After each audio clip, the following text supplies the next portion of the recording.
Today on Rappler, the government announces a 10 million peso reward for pork barrel queen Janet Napoles.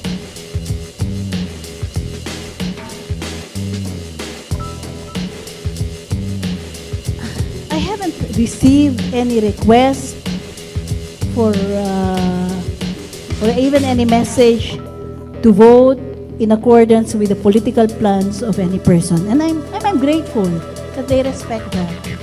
So I hope people look at my voting pattern. In a rare press conference, Chief Justice Sereno dares critics who dismiss her as an Aquino appointee, check my voting record.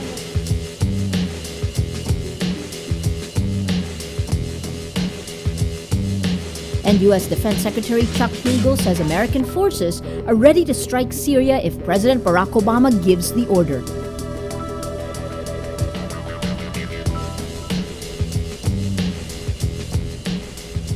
Hello, I'm Maria Ressa. Welcome to Rappler, your social news network. The government offers a 10 million peso reward for the arrest of fugitive Janet Lim Napoles, the woman at the center of the multi-billion peso pork barrel scam. On Wednesday, President Benigno Aquino announces the reward will go to anyone who could lead authorities to Napoles, who's been at large for 2 weeks now. On August 14th, a Makati court ordered the arrest of Napoles and her brother, Rodneil Lim, on charges they illegally detained their cousin-turned-whistleblower, Ben Herluy. On Tuesday, Justice Secretary Laila de Lima says reports gathered by the National Bureau of Investigation, or the NBI, indicate the Napoles siblings are still in the Philippines.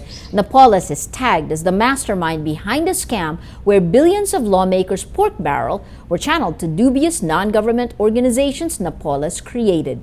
The scandal triggers massive protests held nationwide and in key cities abroad Monday. On Tuesday, the Interagency Government Coordinating Council, or IAGCC, begins its probe into the pork barrel scam. The IAGCC is composed of De Lima, Commission on Audit Chair Grace Pulido Tan, and Ombudsman Conchita Carpio Morales. Budget Secretary Butch Abad says there will be no pork barrel system by 2015. In a television interview, Abad says the 25 billion pesos for the Priority Development Assistance Fund, or PDAF, stays in the 2014 budget. But he says lawmakers' use of their 2014 pork will be closely monitored following reforms President Benigno Aquino proposed. On Friday, Aquino says it's time to abolish the PDAF and replace it with an overhauled pork system. Critics say this is simply a renaming of the old system. Abad says in 2015, there will no longer be any special funds for lawmakers. Pork barrel funds are budget items in the General Appropriations Act, or GAA, which lawmakers can assign. They can direct how, where, and when the funds can be disbursed. On Saturday, leftist lawmakers challenged Aquino to drop the President's Social Fund, or PSF. But Deputy Presidential Spokesperson Abigail Valtes says the PSF is being put to good use. She adds, the PSF is not a form of pork barrel fund because it is not sourced from the GAA. Senator Miriam Santiago says lawmakers receive between 600,000 pesos to 5 million pesos monthly, far from the 90,000 pesos a month stipulated in the salary standardization law. In a speech at a convention Wednesday, Santiago says Congress devised a, quote, labyrinth method of providing lawmakers with incomes, quote, very much more than their official salaries. Santiago says her colleagues receive extra income for chairing oversight committees or becoming a member of the Commission on Appointments. She adds, those who get elected in the Senate get even bigger discretionary funds amounting to between 1.5 million to 2.3 million pesos per month. A 2011 Commission on Audit report found Senators Juan Ponce Enrile, Jinggoy Estrada, Tito Soto, and Alan Peter Cayetano received additional money for being elected as officials. After massive protests on Monday against the pork barrel, Santiago says it's time for Congress to make public details about their incomes and pass the Freedom of Information Bill. Chief Justice Maria Lourdes Sereno dares her critics to check her votes in crucial cases as she promises independence from the president who appointed her in 2012. Sereno cites 2 instances when she voted against the Aquino administration's interests. I haven't received any request for or even any message to vote in accordance with the political plans of any person. And I'm grateful that they respect that. So, I hope people look at my voting pattern. But what I do not want also at the same time is for people to goad me to show independence and vote against for the sake of demonstrating independence. I should vote purely according to how my conscience dictates my vote to be. The Philippines' first female Chief Justice also says she's determined to pursue reforms in the judiciary. Katerina Francisco reports.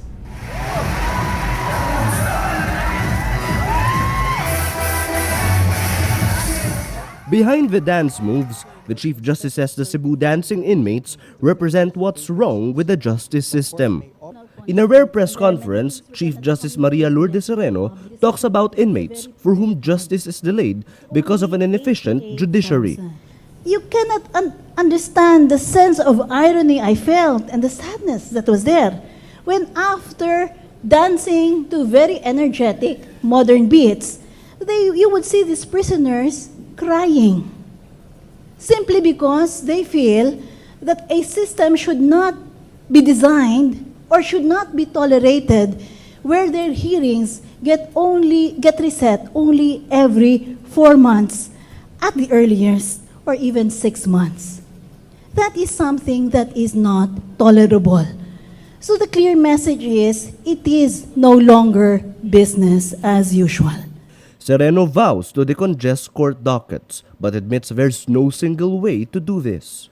One of the biggest stumbling blocks, I believe, to your sitting in the court is the issue of accountability of judges. Sereno promises to run after corrupt judges.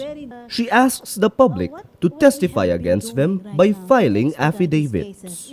That is the kind of evidence that will send a chilling effect, in fact, an inhibitive effect on those who are trying to believe or those who are starting to believe that they can gain money from the system. We intend to crack down really on the wayward ones. Sereno admits it's difficult to change the judicial system. What is the biggest problem you have had to deal with to push through what you want? Maria, this is a 112-year-old institution that has never had the kind of spring cleaning that all institutions should normally have periodically. You can just imagine the kind of work. And this is where the advantage of being a female who has had to multitask and who virtually has 10 hands doing things at the same time has afforded me. It is natural for me to multitask. She says she is driven to reform the judiciary by the people who suffer from its defects. At the end of the day, any efficiency steps we make is all about the human individual and the people he cares about. We are helping people. We are helping lives to be rebuilt. We are helping families to go on and rise from the morass of the problems that accompany any legal entanglement. It's a challenge for the first female Chief Justice, the second youngest, and one who will be around for 17 more years. Paterno Follow Rappler, Manila. Former Philippine National Police Chief Avelino Razon Jr. surrenders at the Sandigan Bayan Wednesday after the Graft Court ordered his arrest earlier. Besides Razon, the Sandigan Bayan orders the arrest of 32 others for graft and malversation charges. The warrants are based on a criminal case filed by the Office of the Ombudsman on July 11 over the anomalous repair of several light armored vehicles or LAVs in 2007. The complaint says Razon requested additional budget to repair 18 LAVs, adding to the 275.37 million pesos his predecessor, Oscar Calderon. This caused the total amount to balloon to more than 400 million pesos. The complaint alleges irregularity in the bidding process, awarding of contracts, and utilization of funds for the repair of the LAVs of the PNP.